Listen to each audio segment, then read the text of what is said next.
El Club Ourense Baloncesto presentó esta mañana en el Colegio Franciscanas el partido del próximo viernes a las 9 de la noche en el Pazo ante el Girona.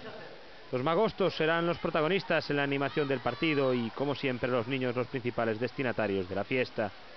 Todos los niños recibirán una merienda gratuita consistente en un bollo preñado y un refresco. Además, habrá castañas asadas para niños y mayores. El buen ambiente en la grada está garantizado, pero más complicado tendrá el equipo entrenado por Paco García redondear la fiesta. A la baja de Ugona Oniekwe, operado ayer de un problema en su rodilla derecha, se une ahora a la baja del escolta Sonny Vázquez. El jugador ourensano se fracturó la nariz en el entrenamiento de esta tarde en un choque fortuito con su compañero Antonio Pantín y su presencia en el partido del viernes está descartada.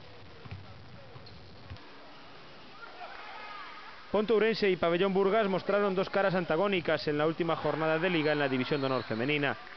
Las pontinas mantienen su marcha triunfal y se deshicieron sin problemas del colista de la Liga, el Campillos, por 1-5.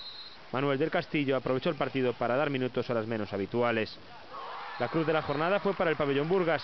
El equipo entrenado por Manolo Codeso no fue rival para un Valladolid en el que milita la ourensana Andrea, quien precisamente abrió el marcador. El resultado final, 1-8, refleja perfectamente lo visto sobre el parquet de Os Remedios.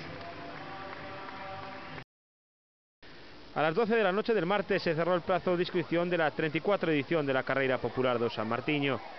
Como era de esperar, las cifras son sobresalientes, con 7.736 inscritos, de los que 4.133 son mayores y 3.603 son escolares.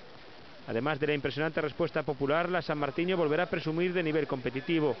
El ganador de la última carrera del Correo Gallego, Winnie Jepkemoy, y el segundo clasificado de la prueba santiaguesa, Joseph Kikosgei, estarán en la salida.